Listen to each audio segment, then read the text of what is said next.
오늘 낭독할 책은 음식이 아이 두뇌를 변화시킨다입니다.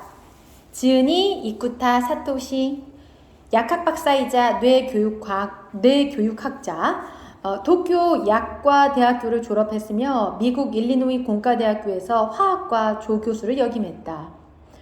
음식이 아이 두뇌를 변화시킨다를 통해서는 부모들에게 꼭 알려주고 싶었던 성장기 아이 두뇌와 평생 건강에 영향을 미치는 음식의 힘을 전한다.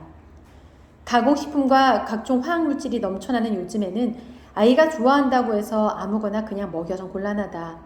건강하고 똑똑하게 키우고 싶은 마음과 비례하여 올바른 영양 지식을 쌓고 실천해야 된다. 목차 소개하겠습니다. 일본 작가가 쓴 책이고요. 파트 1. 아이의 뇌는 유전이 아니라 음식이 결정한다. 파트 2. 아이 두뇌를 건강하고 똑똑하게 발달시키는 음식. 파트 3. 아이 두뇌에 나쁜 영향을 미치는 음식. 파트 4. 아이에게 약을 먹여도 괜찮을까? 파트 5. 아이에게 백신을 접종해도 괜찮을까? 네. 이 책에는 제가 기억에 남는 게 파트 5거든요. 아이에게 백신을 접종해도 괜찮을까? 코로나 바이러스에 관련된 백신은 아니지만은 백신의 개념이라던가 비형 간염, 풍진 백신 이런 내용들이 파트 5에 담겨져 있어요. 한번 낭독을 해볼게요. 187페이지. 요새 전 세계적으로 이제 코로나 확진자가 많아지는데 우리나라가 3명 중에 1명꼴로 지금 확진을 받고 있더라고요. 그래서 아이들도 이제 코로나 바이러스에 예방하기 위해서 백신을 좀 맞아야 된다는 이야기도 있고 이런데요. 한번 낭독을 해볼게요. 파트 5. 아이에게 백신을 접종해도 괜찮을까? 백신을 접종하면 면역이 생기고 감염증에 대한 저항력을 얻는다. 이것이 백신 접종의 장점이다. 하지만 건강한 사람의 몸에 바이러스나 세균, 기타 물질을 주입하기 때문에 위험한 행위이기도 하다. 이것이 단점이다. 과연 백신의 효과와 위험성은 어느 정도일까? 아이에게 백신을 꼭 맞춰야 할까? 백신이란 무엇일까? 홍역에 걸렸다가 나은 사람은 2번 다시 홍역에 걸리지 않는다. 홍역 바이러스의 첫 감염으로 평생 홍역에 대한 면역을 얻기 때문이다. 그 후로도 면역력이 충분하면 병에 걸리지 않고 지나간다. 때로는 인위적으로 면역력을 얻기 위해 건강한 사람의 몸에 일부러 바이러스를 넣는데 이와 같은 의약품을 백신이라고 한다. 현재는 바이러스만이 아니라 세균이나 독소를 주사해서 면역이 생기도록 하는 것도 백신에 포함된다. 백신에는 사백신과 생백신이 있다. 사백신은 배양한 병원체를 죽이되 항원의 특성은 그대로 유지하여 만든 백신이다. 폴리오, 콜레라, 인플루엔자 백신 등이 여기에 속한다. 생백신은 병원체를 죽이지는 않지만 약독화된 상태로 주입하여 병을 일으키지 않게 하는 백신이다. 결핵, 볼거리, 홍역, 풍진, 장티푸스 백신 등이 여기에 속한다. 백신을 접종하면 면역이 생기고 감염증에 대한 저항력을 얻는다. 이것이 백신 접종의 장점이다. 하지만 건강한 사람의 몸에 바이러스나 세균, 기타 물질을 주입하기 때문에 위험한 행위이기도 하다. 이것이 단점이다. 여러 가지 신생 바이러스 때문에 예전에 비해 백신 자체에 대한 관심이 매우 높아졌다. 세계적 대유행이 발생한 경우라면 접종하는 게 안전하지만 그렇지 않다면 장단점을 비교해보고 당사자가 접종 여부를 선택하는 게 맞다. 그런데 백신 접종의 대상자는 주로 성인보다 갓난아기나 영유아에게 많다. 아이에게 선택을 맡길 수 없으니 보호자인 부모가 판단해야 하는데 책임이 정말 막중하다. 부모는 백신에 대해 충분한 지식을 가져야 하고 진지하게 학습할 필요가 있다. 보통 아이가 태어나면 부모는 백신 접종을 서두르게 된다. 예방접종 계획표를 보면 2세까지 12가지의 백신을 27차례 접종해야 한다. 많기도 많은 예방접종을 마치긴 해야 하는데 한편으로는 걱정이 되는 것도 사실이다. 과연 백신의 효과와 위험성은 어느 정도일까? 아이에게 백신을 꼭 맞춰야 할까? 일본에서 발생한 백신 접종 논란. 백신에 관한 법률을 예방접종법이라고 한다. 일본에서는 1948년에 제정되었는데 천연두, 백일해, 디프테리아, 장티푸스 등 12개 감염증을 대상으로 했다. 이 법률의 특징은 모든 국민에게 백신 접종을 의무화한 것이다. 즉 백신 접종을 하지 않으면 벌금을 내야 하는 의무적인 강요였다. 백신을 맞지 않으면 벌금을 내야 한다니 왜 이런 강제적인 법률이 만들어졌을까? 그 당시 일본은 감염증으로 사망하는 사람이 많기 때문에 서둘러 국민을 보호할 방책이 필요했다. 더군다나 제2차 세계대전 후 패전국이 된 일본은 미국에 의해 지배되고 있었기 때문에 명령을 따를 수밖에 없었다. 그런데 법률이 시행된 1948년에 곧바로 문제가 발생했다. 교토부와 시나메현에서 디프테리아 백신 접종에 따른 부작용이 속출해 84명의 영유아가 사망한 것이다. 당시 법률에는 부작용 피해자를 구제하는 제도가 없었기 때문에 피해자 측이 개별적으로 지자체나 국가에 호소하는 수밖에 없었다. 하지만 피해자 측이 백신 접종에 따른 부작용을 의사나 지자체에 아무리 호소해도 대부분 특이 체지 탓으로 돌리며 상대조차 해주지 않았다. 이후 피해자 측이 끈질기게 억울함을 호소해 지자체로부터 위로금을 받은 사례가 생겼고 백신 피해로 인한 소송이 차츰 힘겹게 진행되었다. 1970년대에 접어들면서 백신 피해자의 부모들이 모여 잇따라 정부에 소송을 제기했다. 다행히 1976년에는 예방접종법이 개정되어 피해자 구제 제도가 법제화되었다. 그 후에도 백신 피해자의 소송은 끊이지 않았고 결국 도쿄 고등재판소의 재판관은 국가가 예방접종 부작용 문제에 주의를 기울이지 않았다는 판단을 내렸다. 오랜 시행착오와 논란 끝에 일본에서는 1994년에 예방접종법이 의무접종에서 권장접종으로 바뀌었다. 백신 접종의 의무가 없어진 것이다. 1994년을 경계로 국가가 시키는 대로 백신을 접종하라 해서 자기 일은 스스로 결정하라로 국가 방침이 180도 전환되었다.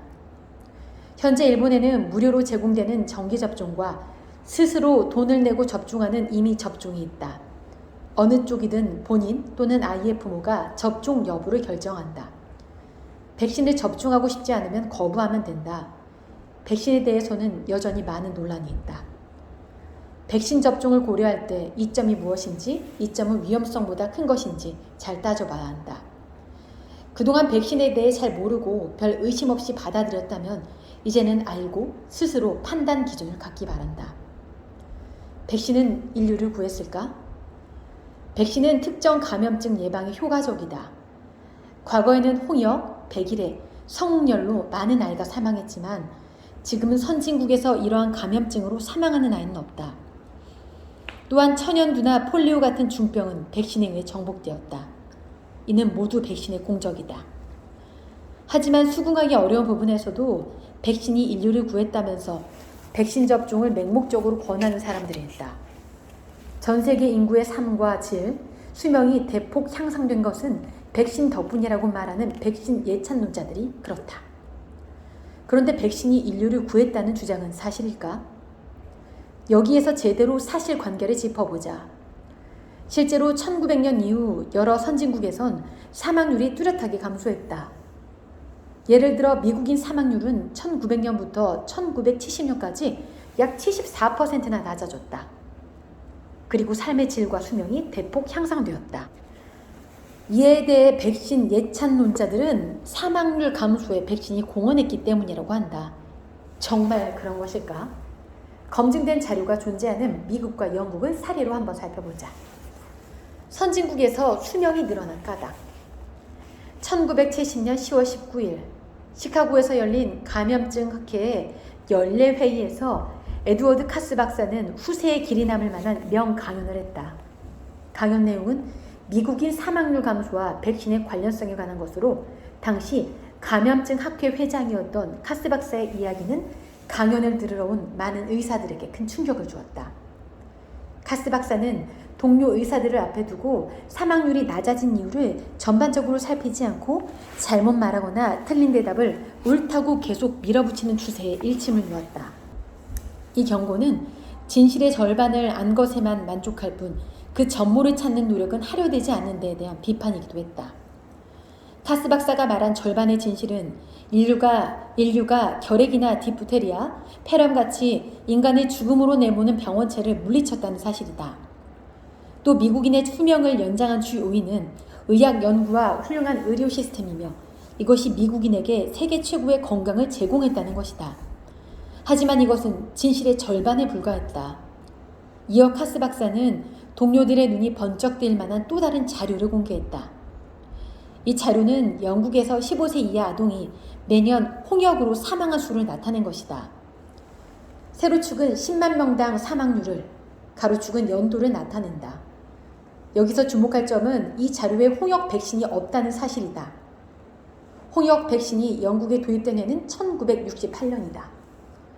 즉 백신이 존재하지 않았음에도 홍역으로 인한 아이의 사망률은 계속 크게 낮아진 것이다. 백일의 자료도 홍역과 거의 비슷했다. 이 자료에는 백일의 백신의 도입 시기가 들어있다. 카스 박사는 성홍열에 의한 사망률 자료도 제시했는데 백신의 성과를 한층 더 알 수 없게 되었다. 성홍열 백신이 도입되지 않았는데도 성홍열로 인한 아이의 사망률이 매년 크게 감소했기 때문이다. 성홍열도 홍역, 백일의 자료와 매우 비슷했다. 카스 박사는 무엇을 말하고 싶었던 것일까? 그의 말을 직접 인용하면 이렇다. 특정 감염증이 줄어드는 것은 주로 사회 경제적인 상황의 변화가 좌우한다. 감염증 감소는 인류 건강사에서 매우 중요한 사건이지만 어떻게 이런 결과가 나왔는지에 대해서는 명확하지 않다. 특히 사회 경제적인 개선과 감염증 감소가 병행해서 나타나는 구조에 대해서가 그렇다. 성인과 아이의 사망률이 감소한 이유는 좋아진 영양 상태 때문일까? 정비된 상하수도 때문일까? 인구 밀도가 낮아진 주거 환경 때문일까? 오늘날에는 이 세 가지를 모두 주요 원인이라고 인식하고 있다. 카스 박사는 동료들에게 안이하게 내려진 결론을 의심 없이 받아들일 게 아니라 객관적인 입장을 유지하며 새로운 가능성을 생각해 보기를 바랐던 것 같다. 그는 선진국에서 감염증에 의한 사망률이 극적으로 감소한 원인으로 백신의 공헌을 인정하지 않았다. 오늘은 음식이 아이 두뇌를 변화시킨다를 낭독을 해봤는데요. 이 아마존 재팬 자녀 교육 분야 베스트셀러입니다. 베스트셀러. 이 주제 자체가 음식이잖아요. 근데 제목은 음식이 아이 두뇌를 변화시킨다 하지만 전반적인 아이 성장에 대한 이야기, 아이 건강에 대한 이야기를 이 책에 담아 놓았어요. 음식, 약, 백신 이런 거에 대해서 기술을 잘 해놓은 것 같습니다. 오늘은 이쿠타 사토시의 음식이 아이 두뇌를 변화시킨다를 낭독해 보았습니다.